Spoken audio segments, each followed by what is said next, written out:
Hello बच्चों, आपका A to Z उड़ान में स्वागत है। और मैं आपके लिए लेके आया हूँ प्रश्न क्रमांक 3, है ना। इसमें बताया गया है कि हेनरी फ्यूल के प्रबंध के जो सिद्धांत हैं उनकी व्याख्या किस प्रकार की जाती है। इसमें बताया गया है कि जो हेनरी फ्यूल हैं इन्होंने प्रबंध के लिए किस प्रकार की व्याख्या की है, ये कितने सिद्धांत इनके हो सकते हैं, उस सिद्धांतों की व्याख्या करना, है ना।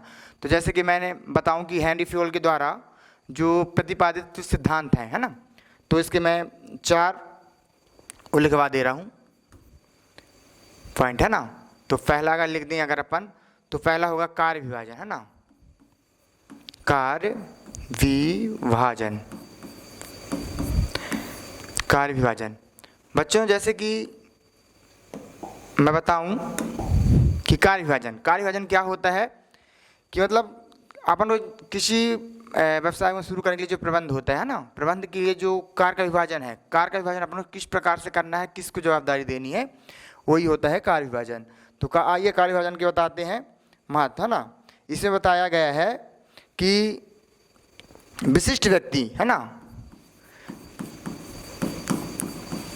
विशिष्ट व्यक्तियों या समूह, है ना, विशिष्ट व्यक्तियों या समूह में कार्य का विभाजन, है ना।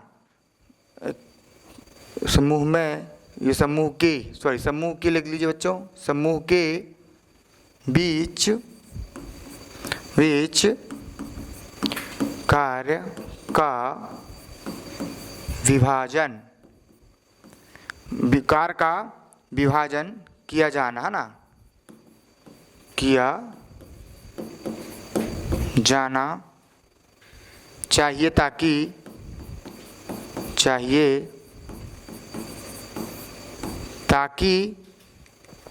प्रत्येक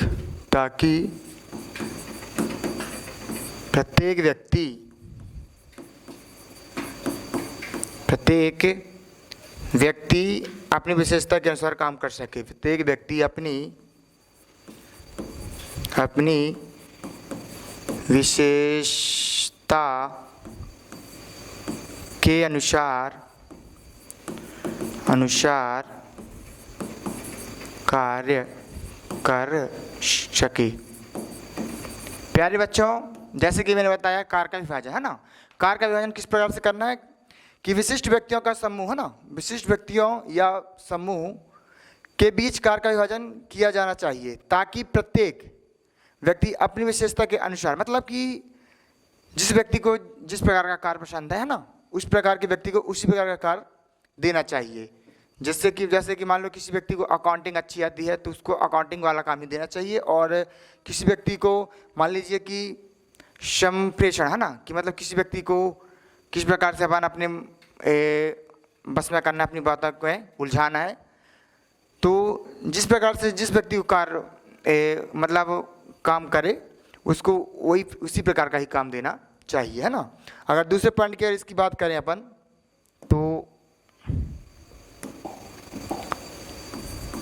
दूसरा है अधिकार और जिम्मेदारी, है ना। अधिकार और जिम्मेदारी। बच्चों जैसे कि पॉइंट है कि अधिकार और जिम्मेदारी,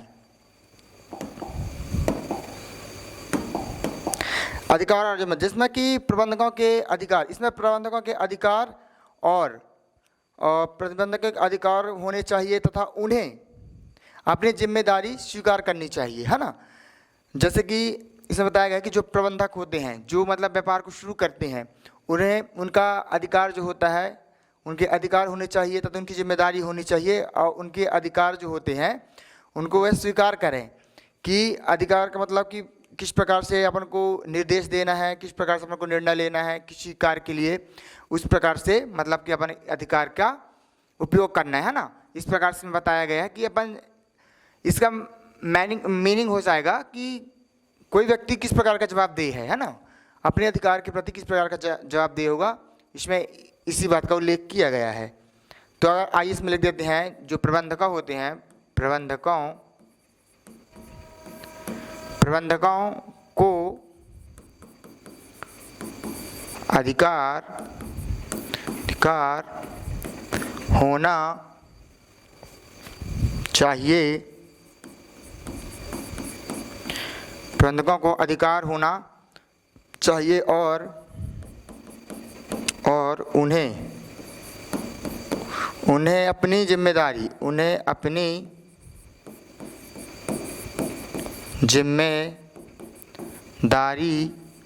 के प्रति जिम्मेदारियों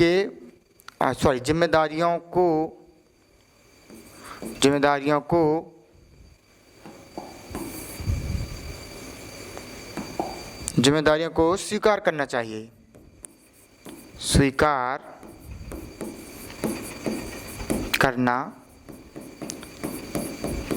है ना, कि अपन को किस प्रकार से अपने कार्य को आगे बढ़ाना है। चलिए अगर इसका तीसरा पॉइंट की बात करें तो तीसरा पॉइंट लिखते हैं। तीसरा पॉइंट होता है अनुशासन।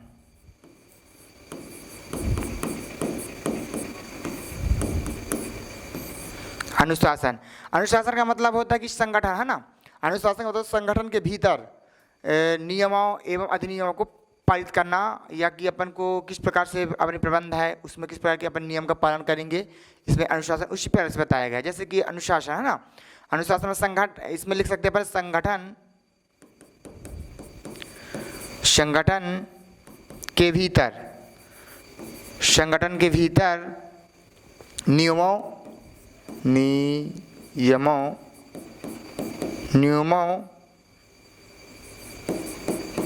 और विनियमों, है ना, नियमों एवं विनियमों का पालन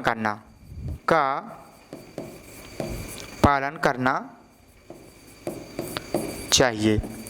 जैसे कि मैंने बताया आपको कि अनुशासन, है ना, संगठन के भीतर, जैसे कि अपन स्कूल की बात ही करें तो स्कूल में किस प्रकार से अपन को एक पीरियड के बाद दूसरे पीरियड आते हैं ना, उसी प्रकार से अनुशासन मतलब कि अपन को किस प्रकार कर्मचारी से काम करवाना है, अपने संगठन के भीतर किस प्रकार के नियम का पालन करवाना है ना, उसी प्रकार से इसमें परिभाषित की गई है। अगर इसके चौथे पॉइंट की बात करें तो चौथा है देश की एकता।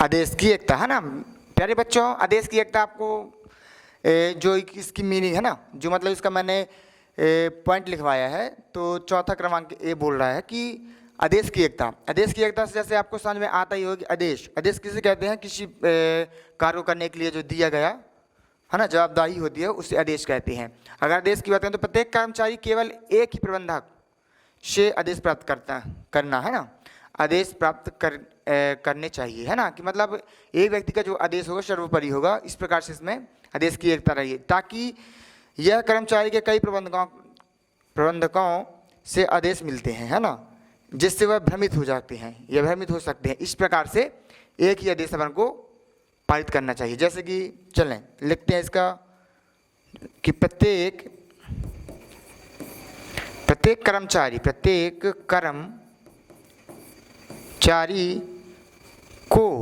कर्मचारी को केवल एक ही प्रबंधक, है ना, केवल एक ही प्रबंधक से आदेश प्राप्त होने चाहिए। एक ही प्रबंधक से आदेश प्राप्त होना चाहिए।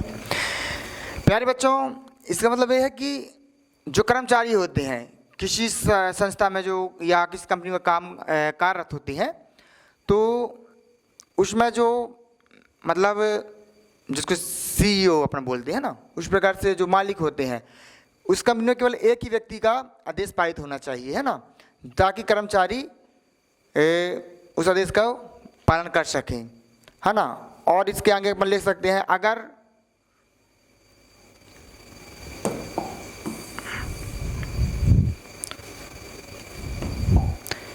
यदि एक से ज़्यादा है ना, यदि एक से ज़्यादा यदि एक कर्मचारी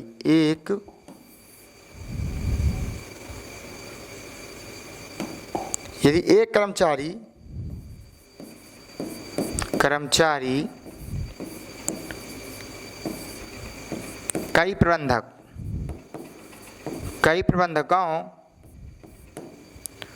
से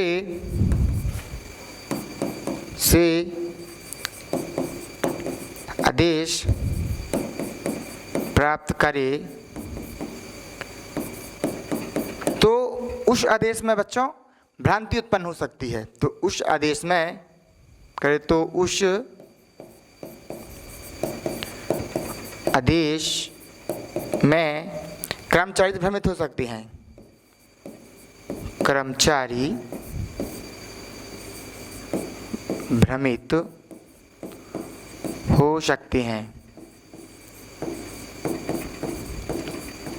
प्यारे बच्चों, मैंने आपको ये परिभाषा ये जो कि प्रबंध के सिद्धांत है, मैं सिद्धांतों को अपने हिसाब से बहुत ही सरल शब्दों में बताने की कोशिश की है। आई होप आपको ये समझ में आया होगा। आप इसको नोट कर लें। सबसे पहले मैं बताऊं कि जो ये है ना, जो कि ये प्रबंध के सिद्धांत हैं, सिद्धांतों में सबसे मुख्य भूमिका जो होती है वह इन पॉइंटों की होती है। जैसे 1, 2, 3, 4 मैंने 4 लिखवाए हैं, और इन चारों में भी सबसे महत्वपूर्ण भूमिका निभाता है ये, जैसे कि कार्य का विभाजन करना, अधिकार और जिम्मेदारी, अनुशासन, आदेश की एकता, जैसे कि मैंने इनको आपको अभी समझाया ही है। तो आई होप बच्चों आपको ये समझ में आया होगा। धन्यवाद। आप इसको नोट कर लें।